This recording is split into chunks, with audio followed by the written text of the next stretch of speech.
Pada hari itu, aku, Suci, Rafli, dan juga Hoiril mendapatkan tugas pendidikan anti korupsi. Tugasnya adalah untuk mewawancarai mengenai pandangan serta informasi apa yang diketahui dan bisa di-share mengenai pendidikan anti korupsi.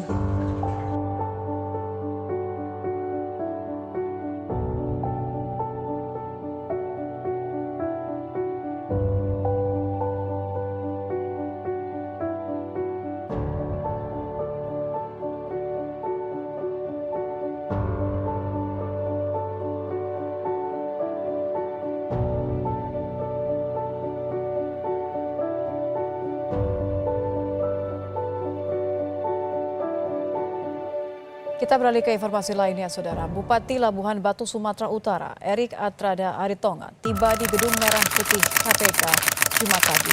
Kedatangan Erik di Gedung KPK Komisi Pemberantasan Korupsi atau KPK baru saja mengumumkan 6 orang tersangka atas kasus korupsi bantuan sosial atau bansos beras untuk kelompok penerima manfaat atau KPM dan program keluarga harga. Kejaksaan atau Agung PKH menetapkan pada Sadikin 2020 Rusli sebagai tersangka ke-14 kasus korupsi BTS Bakti Kementerian Komunikasi dan Informatika.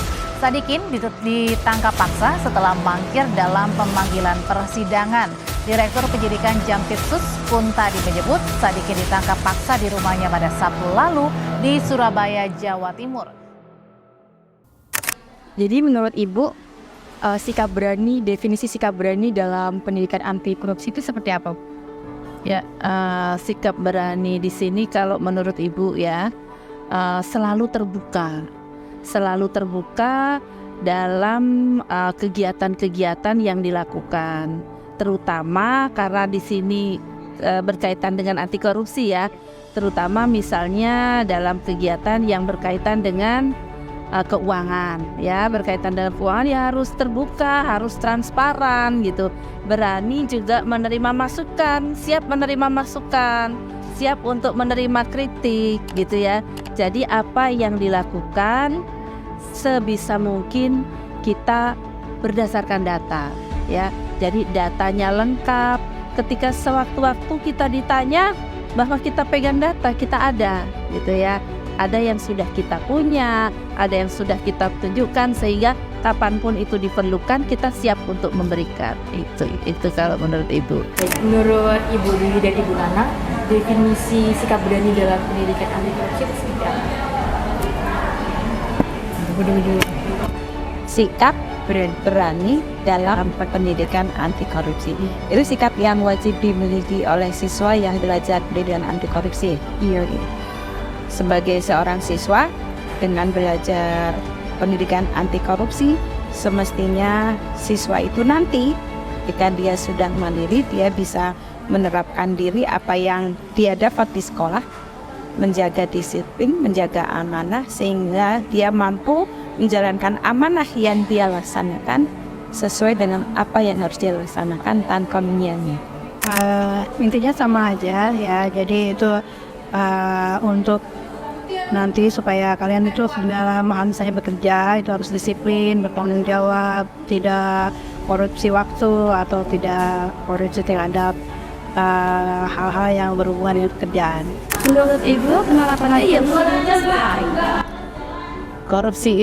Anti korupsi itu sendiri adalah sebuah sikap ya yang menentang atau sebuah sikap yang menentang perilaku perbuatan untuk korupsi. Nah, kalau sikap anti korupsi itu artinya seseorang yang memiliki sikap jujur, peduli, mandiri, disiplin, tanggung jawab, kerja keras, sederhana, berani, dan adil. Itu adalah sebuah sikap yang harus dimiliki seorang yang anti korupsi. Nah, pada remaja atau pada anak-anak sekolah itu sikap itu sangat penting. Penting menurut saya. Menurut Pak Yuda, definisi sikap berani dalam anti korupsi itu apa, Pak? Menurut saya, sikap berani dalam pendidikan anti korupsi itu berani untuk menolak barang-barang pemberian dari orang lain. Karena hal itu bisa berupa gratifikasi. Bu Rizky, menurut Ibu, gimana sih cara nerapin sikap anti korupsi di dalam diri kita sendiri? Yang pertama kita harus belajar disiplin dalam segala hal, misalnya dalam waktu. Kita jangan, karena kalau kita korupsi waktu itu adalah salah satu korupsi yang kecil. Yang kedua, kita menanamkan sifat jujur. Dan yang kedua, kita harus bertanggung jawab. Ketika kita mendapatkan apapun, kita harus dapat mempertanggungjawabkannya. Iya. Pak, izin bertanya Bu. Ya. Jadi menurut Ibu, kalau Ibu melihat ada orang yang melakukan korupsi, tindakan yang Ibu ambil itu seperti apa sih Bu? Kalau Ibu melihat orang yang melakukan tindakan korupsi ya, mau sekecil apapun itu yang korupsi, kita harusnya sebagai warga negara yang baik ya, kita bisa melaporkan tindakan tersebut ke pihak yang berwenang. Terus itu kan merupakan sikap berani ya. Jadi dimulai dari diri kita sendiri, kita harus berani dulu nih. Cuman ketika kita melaporkan ini tentu nggak serta-merta langsung gitu-gitu karena melihat terus langsung dilapor, itu nggak seperti itu juga. Jadi kita harus mengumpulkan bukti yang akurat, yang valid dulu gitu.